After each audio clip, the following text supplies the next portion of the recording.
Bonjour, bienvenue, welcome dans cette vidéo. Les amis, j'espère que vous allez bien. Aujourd'hui, on a deux matchs au menu. Real Betis Séville et Manchester Liverpool. On va commencer par la Liga. Le Real Madrid s'est rassuré avant la trêve internationale avec une victoire 2-0 grâce à un doublé de Kylian qui a enfin ouvert son compteur but en Liga. On commence par la compo du Real. Un seul changement majeur dans le 11 avec la titularisation de Ceballos. On sait que depuis la blessure de Jude Bellingham, Ancelotti a essayé plusieurs jours à ce poste. Il a déjà essayé à deux couleurs face à Las Palmas, c'était Modric. Et ce soir, il a décidé d'aligner Ceballos. Le reste du classique. Les amis, sur ce match, j'ai vu un Real en progrès. Certes, tout n'a pas été parfait, mais aujourd'hui, j'ai senti beaucoup de volonté. Pendant une bonne partie de la rencontre, le Real a été malchanceux. Le Real s'est procuré beaucoup d'occasions. Certes, en face, il y avait une équipe de Betis Séville joueuse qui a su mettre en danger par moment le Real. Mais les Madrilènes ce soir ont eu la bonne attitude. Ils ont essayé de forcer la décision plusieurs fois. Kylian Mbappé se savait attendu. Ce soir, il a été entreprenant. Par moment même, je l'ai trouvé un peu soliste.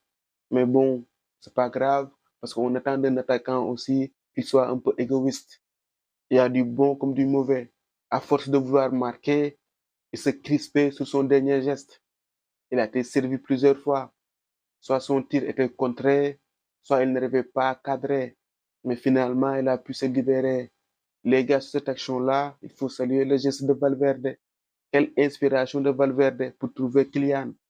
Kylian qui pendant longtemps sur ce match, je l'ai trouvé crispé sur le dernier geste. Je l'ai trouvé relâché. Il a pu conclure du pied gauche. Ce but est libérateur parce qu'il y avait deux enjeux. Le Real était en manque de points. Un match nul encore, le Real allait se faire distancé par le Barça et Kylian aussi était attendu. Ça a commencé à peser sur l'équipe. Avant l'ouverture du score, on a vu quelques gestes d'agacement de la part de Vini ou Carvajal. Derrière, il y a eu un geste de grande classe de Vini. Il est là depuis longtemps. Il essaie de mettre Mbappé à l'aise. Il s'est procuré le penalty et il a laissé Kylian l'opportunité de marquer un doublé. Bravo à Vini. Sur ce match-là, je vais encore parler de l'apport de Brahim.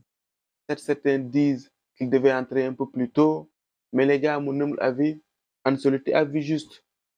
Il ne pouvait pas faire le changement plus tôt au risque de déséquilibrer son équipe.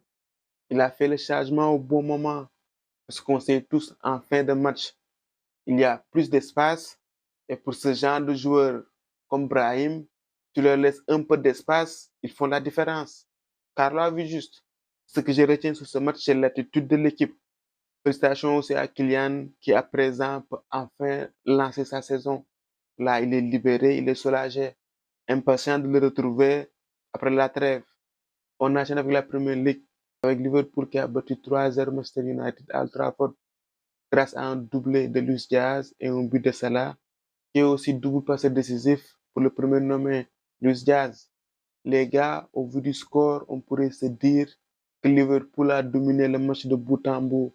Mais les gars, en vérité, Man United n'a pas du tout été ridicule sur ce match. C'est juste que les Reds de Liverpool ont été plus cliniques. Ils ont su profiter des erreurs des Mancuniens. D'ailleurs, les trois buts se ressemblent. Ils viennent de perdre de balle au milieu. Casemiro par deux fois en premier mi-temps et en seconde mi-temps, il y a eu une perte de balle de Maino. Mon ressenti à l'issue de cette rencontre, aujourd'hui j'ai eu l'impression qu'en face il y avait une grande équipe qui pour gagner a fait preuve d'expérience face à une petite équipe volontaire. S'il n'y avait pas le logo Manchester, c'est ça que j'allais dire.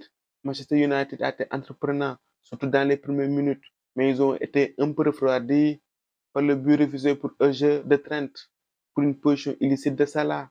Liverpool l'a joué à l'expérience. Tenek essaie de donner une identité à cette équipe et il essaie aussi de se rassurer. Il a fait venir ces joueurs de l'Ajax, des joueurs qu'il connaît bien, les Onana, Martinez, Delit, Mazraoui, Anthony. Pour le moment, ça ne porte pas ses fruits, mais je me garde quand même de faire des conclusions hâtives. On est qu'en début de saison, les choses peuvent évoluer. Tout ce que je peux dire, c'est que Manchester United garde encore ses lacunes de la saison passée. C'est une équipe qui manque de sérénité. et ils manquent de maîtrise au milieu. Ils ne savent pas dicter le tempo d'un match. C'est là où le bas blesse, à mon avis, à United. Dans cette rencontre, Casemiro peut être une cible facile. Ce match 7, on ne peut pas le défendre. Il a perdu 2 balles qui ont occasionné 2 buts. Le taux de Casemiro dans cette équipe, c'est qu'il essaie de jouer vers l'avant. Il n'est pas du genre à ne faire que des passes latérales, sauf que cette équipe manque de maîtrise.